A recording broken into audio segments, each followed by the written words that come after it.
श्री स्वामी समर्थ मंडळी, 1 फेब्रुवारी 2026 वार आहे रविवार. या दिवशी रविपुष्य नक्षत्र योग आलेला आहे आणि याच दिवशी माघ पौर्णिमा असा दुर्मिळ योग जुळून आलेला आहे.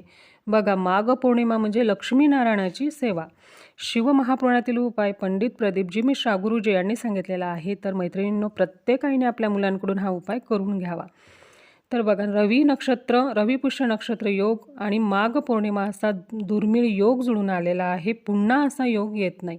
तर काय करायचं? माझ्याकडे आता विड्याचं पान अवेलेबल नाही, त्यामुळे मी तुम्हाला प्रत्यक्ष हा उपाय करून दाखवू शकत नाही, पण सोप्या पद्धतीने सांगते, तुम्हाला नक्की कळेल. तर मैत्रिणींनो, काय करायचं? एक विड्याचं पान घ्यायचं, ज्याला कोणी खाऊचं पानसुद्धा म्हणतं. जे पान आपण कलशासाठी वापरतो, ज्या पानाचा आपण तांबूल बनवतो, ते पान घ्यायचं. पान स्वच्छ पाण्याने धुवून घ्यायचं. नंतर कापडाने कोरडं करायचं.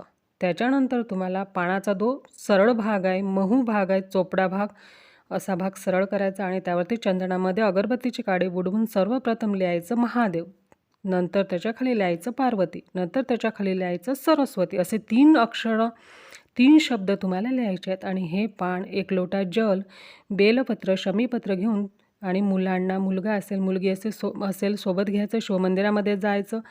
बेलपत्र, शमीपत्र जर तुमच्याकडे नसेल तर शिवपिंडीवरचे 5 बेलपत्र, 3 शमीपत्र घ्यायचे, पाण्याने धुवून घ्यायचे. ठीक आहे. आणि सर्वप्रथम शिवमंदिरात गेल्यानंतर मुलगा असेल मुलगी असेल त्यांच्या हातात पाण्याने भरलेला तांब्या द्या आणि शिवजींना जल अर्पण करायला सांगा. नंतर हे पान, ज्यावरती आपण महादेव, पार्वती, सरस्वती लिहिलेलं आहे, ते पान शिवपिंडीवरती लिहिलेला भाग येईल असं तुम्हाला अर्पण करायचं आहे. नंतर तुम्हाला स्मरण करायचं आहे, मुलांना स्मरण करायचं आहे, महादेव, पार्वती आणि ब्रह्मा आणि सरस्वती असं स्मरण करायचं आहे. ठीक आहे. नंतर 5 बेलपत्र, 3 शमीपत्र अर्पण करायचे आणि भोलेबाबांना प्रार्थना करायची. बघा, कितीही तुमचे मुलं अभ्यासात कमी असतील, त्यांना अभ्यास जमत नसेल, या उपायाने मुलांची बुद्धी तल्लख होऊन अभ्यास, करिअरमध्ये त्यांना भरभरून यश प्राप्त होईल. तर मैत्रिणींनो, तुम्ही हा उपाय करून बघा, छान अनुभव येईल. हा उपाय तुम्हाला शक्यतो प्रदोष काळामध्येच करायचा आहे आणि शिवमंदिरामध्ये जाऊनच हा उपाय तुम्हाला करायचा आहे.